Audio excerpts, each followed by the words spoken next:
नमस्कार, आप देख रहे हैं द न्यूज नाउ और देश और प्रदेश की खबरों के साथ मैं हूं बिंदिया। आइए नजर डालते हैं न्यूज आवर की अब तक की सुर्खियों पर। भारत में बनेगा एशिया का सबसे बड़ा अंतर्राष्ट्रीय हवाई अड्डा, प्रधानमंत्री मोदी ने रखी आधारशिला। आदिवासी छात्रों के लिए स्मार्ट स्कूल योजना, उपराज्यपाल द्वारा स्कीम का उद्घाटन। समुदाय के 21,000 बच्चों को होगी उपलब्ध छात्रवृत्ति। और महबूबा मुफ्ती के बयान पर जम्मू में प्रदर्शन, तिहाड़ भेजने की हुई मांग। और अब समाचार विस्तार से। प्रधानमंत्री नरेंद्र मोदी ने उत्तर प्रदेश के गौतम बुद्ध नगर में जेवर में नोएडा अंतर्राष्ट्रीय हवाई अड्डे की आधारशिला रखी। इसके साथ ही यूपी अब 5 अंतर्राष्ट्रीय हवाई अड्डे वाला देश का पहला राज्य बन जाएगा।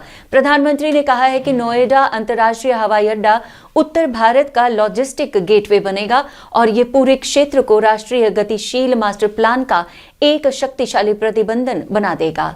जेवर में बन रहा ये एयरपोर्ट दिल्ली एनसीआर का दूसरा इंटरनेशनल एयरपोर्ट होगा और इसके बनने के बाद इंदिरा गांधी इंटरनेशनल एयरपोर्ट पर भी अब दबाव कम हो जाएगा।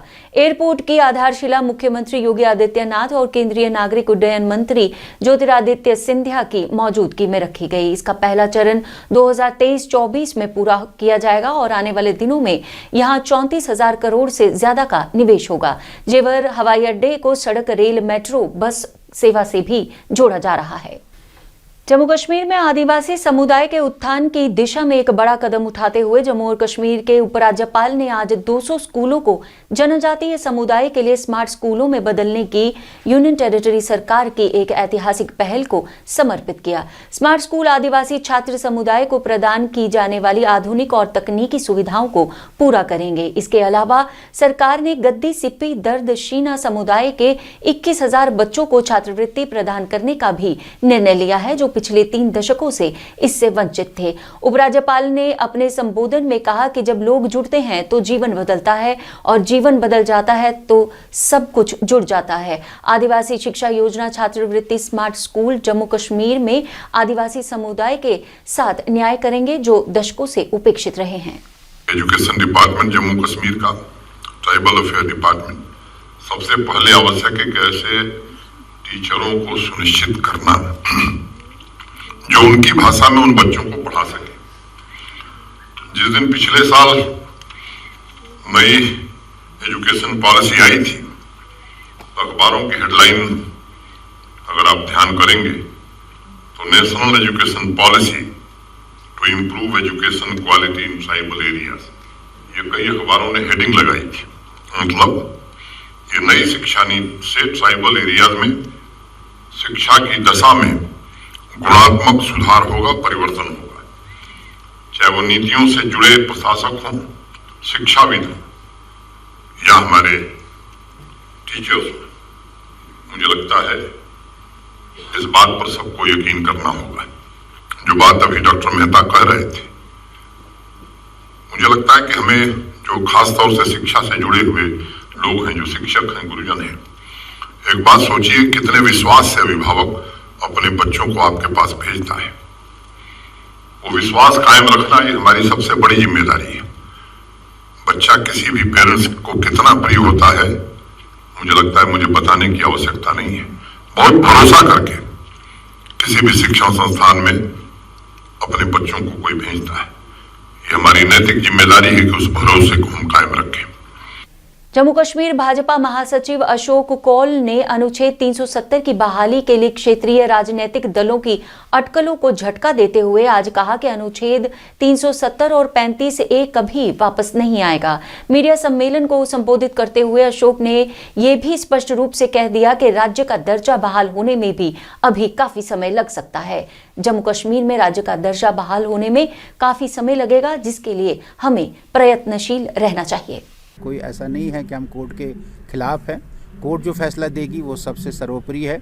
लेकिन भारतीय जनता पार्टी का मानना, जब से भारतीय जनता पार्टी वजूद में आई है और डॉक्टर श्यामा प्रसाद मुखर्जी का जो नेहरू जी के सरकार में उद्योग मंत्री थे, इंडस्ट्री मंत्री थे, उसका यहाँ बलिदान होना कश्मीर में, तब से हम लोग कह रहे हैं कि जिस कश्मीर को खून से सींचा वो कश्मीर हमारा है। और जो कश्मीर हमारा है वो सारे का सारा है। ये केरल का बीजेपी का आदमी भी नारा देता है और लद्दाख का भी बीजेपी का आदमी भी नारा देता है। भारतीय जनता पार्टी आज से नहीं 1953 से 370 और 35A को हटाने के पक्ष में है और वो हट गया और हमेशा इस पक्ष में रहेगी। लेकिन जो भी कोर्ट का फैसला होगा वो कोर्ट का फैसला हमको सर्वमान्य होगा। कौल साहब पिछले 3 साल हम तो ये कहते हैं कि भाई ऐसे वाक़या नहीं होने चाहिए और इस वाक़या के लिए सरकार ने एक कमीशन भी गठित किया है, वो इसकी छानबीन करेगा और जो इसमें दोषी होंगे उनको सज़ा मिलेगी।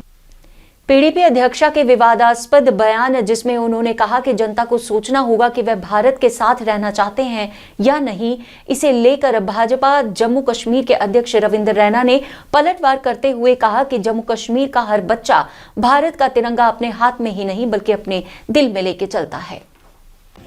महबूबा मुफ्ती किसी बहुत बड़ी गलतफहमी में है। जम्मू कश्मीर का बच्चा बच्चा दिल से हिंदुस्तानी है।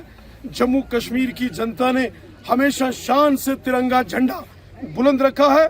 जम्मू कश्मीर के लोग अपने तिरंगे झंडे से प्यार करते हैं। जम्मू कश्मीर के लोग अपने अजीम और शान मुल्क हिंदुस्तान से प्यार करते हैं। महबूबा मुफ्ती की कश्मीर घाटी से जमीन खिसक चुकी है। महबूबा मुफ्ती को उसी की पार्टी के बड़े बड़े नेता छोड़ के जा चुके हैं। उसके पुराने MLCs ने उसकी पार्टी का दामन छोड़ दिया है, जिससे महबूबा मुफ्ती जबरदस्त बौखलाहट में है, परेशानी में है। और परेशानी में आकर कभी उसको तालिबान याद आता है, कभी उनको बंदूक याद आती है, कभी उसको 370 याद आता है। महबूबा मुफ्ती ने कभी भी जम्मू कश्मीर की वहीं राष्ट्रीय बजरंग दल के कार्यकर्ताओं ने आज पीडीपी अध्यक्षा महबूबा मुफ्ती के विवादास्पद बयान को लेकर एक धरना प्रदर्शन किया। महबूबा मुफ्ती का पुतला फूंकते हुए इन कार्यकर्ताओं ने उन्हें ऐसे देशद्रोही विचारधारा के लिए तिहाड़ जेल भेजने की मांग की। बयानबाजी इसने कल की है, ये सरासर भड़काऊ बयानबाजी है और लोगों को भड़काने का काम जो है इस महबूबा मुफ्ती ने किया है। तो केंद्र सरकार के इसके ऊपर जल्द से जल्द कोई ना कोई निर्णय लेकर सोचना पड़ेगा। इसको जल्द से जल्द तिहाड़ जेल में डालना पड़ेगा, नहीं तो वहाँ का कश्मीर के माहौल जो है वो खराब। देखिए जिस प्रकार से कल आतंकवादियों का वहाँ पर सेना ने इनकाउंटर किया है, उसके बाद जिस प्रकार से पाकिस्तान जिंदाबाद के नारे लगाए, देश विरोधी नारेबाजी भी हुई है, ये सब इन नेताओं की देन है। इन नेताओं की शय पे वहाँ के लोग भी जो हैं वो खराब हो रहे हैं। इसलिए हम सरकार से मांग पार्षद संजय कुमार बड़ू ने पार्षद सरदार सुच्चा सिंह, एडीसी सतीश शर्मा के साथ वार्ड नंबर 41 के लूथरा पब्लिक स्कूल में स्पेशल आयुष्मान कार्ड कैंप का शुभारंभ किया, जिसमें जिन लोगों का 2011 के सेंसस में नाम नहीं मिलने की वजह से आयुष्मान कार्ड नहीं बन सके, उनके नाम रजिस्टर कर मौके पर ही उन्हें आयुष्मान कार्ड उपलब्ध करवाए जा रहे हैं। संजय बड़ू ने तालाब तिलोक क्षेत्र के सभी लोगों से अपील की कि जिन लोगों के कार्ड नहीं बन पाए हैं वे इस कैंप का फायदा उठाएं। मेरा आयुष्मान कार्ड नहीं बना था, तो यहाँ पे ये लुथरा एकेडमी में हमारे ये जो प्रेसिडेंट्स हैं यहाँ पे इन्होंने बनवाया है विद इन आवर, तो मेरा आयुष्मान कार्ड अभी बन गया है। राजौरी के अवैध खनन का कारोबार जोरों पर नजर आ रहा है, जिसकी वजह से दिन ब दिन यहां के लोगों की मुश्किलें बढ़ती जा रही हैं। लोगों का आरोप है कि पहले रात के अंधेरे में खनन किया जाता था, जो अब दिन के उजाले में भी अंजाम दिया जा रहा है और प्रशासन इस पर कोई कड़ा रुख नहीं अपना रहा।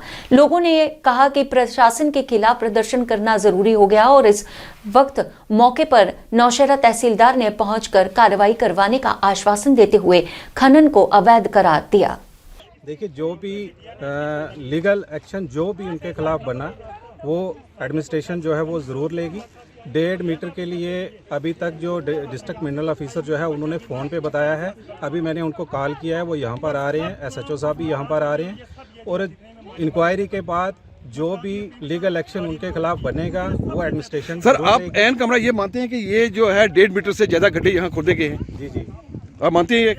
देखो लग तो रहे हैं, ऑब्वियसली देखने से तो लग रहे हैं कि 1.5 मीटर से ज़्यादा है, लेकिन अब डिस्ट्रिक्ट मिनरल ऑफिसर जो है वो एक्सपर्ट इस फील्ड में होते हैं, वो खुद आएगा यहाँ पर। अभी बुलाया उसको मैंने डिस्ट्रिक्ट एडमिनिस्ट्रेशन से भी बात की है, डी साहब से बात की है और डी साहब ने भी उसको डायरेक्ट किया कि आप वहाँ स्पॉट पे जाइए और वहाँ जाके देखिए जो भी इशू है। अगर इनकी माइनिंग की वजह से लोकल लोगों को यहाँ पर कोई दिक्कत हो रही है तो ये ब्लॉक जो है ये बंद भी हो सकता है। ऐसा कोई नहीं है कि अगर उनको एक्शन हो गया तो वो यहाँ पर वो लोगों को परेशान करेंगे और बड़ी बड़ी खाइयाँ निकालेंगे और उनके रास्ते लोगों के बंद करेंगे। रामगढ़ ब्लॉक की पंचायत चक सलारिया के सरपंच विजय चौधरी बावा ने गांव में पानी की समस्या को देखते हुए बैक टू विलेज कार्यक्रम के तहत अधिकारियों के समक्ष ये मांग उठाई थी और आज सरपंच ने चक सलारिया गांव में 3 करोड़ 82 लाख की लागत से बनने जा रहे ट्यूबवेल का नींव पत्थर रखकर काम शुरू करवाया। लोगों की पुरानी मांग थी जिसे आज पूरा कर दिया गया है, जिससे चक सलारिया में पानी की समस्या अब दूर होती नजर आएगी। गांव को काफी सारा फायदा होगा। जैसे हमारा पानी जो है वो साफ सुथरा नहीं था, उसमें हमारी जो मोटर पानी कभी नहीं देती थी, आज वो पानी की जो सप्लाई होगी वो डायरेक्ट हमारे जो ऊपर पानी की टैंकी होती है वो डायरेक्ट सप्लाई वहां तक जा पहुंचेगी। नेहरू युवा केंद्र बारामूला ने मटिपोरा पट्टन में बीबी जहरा महिला मंडल के समर्थन से कैच द रेन अभियान का चरण पहला 1 का आयोजन किया। परियोजना के उद्देश्य राज्यों और हितधारकों को मानसून से पहले जलवायु की स्थिति और उप मुद्रा स्तर के लिए उपयुक्त वर्षा जल संचयन संरचना बनाने के लिए प्रेरित करना था। नेहरू युवा केंद्र बारामूला के विभिन्न युवा क्लबों के कम से कम 110 प्रतिभागियों ने इसमें भाग लिया।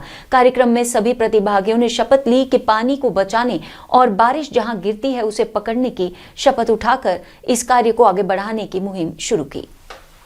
पानी का सेवन करें, उसको कैसे हम कंजर्व कर सकते हैं, इसके बारे में हमें बहुत सारी जानकारियां मिली है। ये प्रोग्राम हर गांव में होने चाहिए ताकि इससे लोगों को जानकारी मिल सके।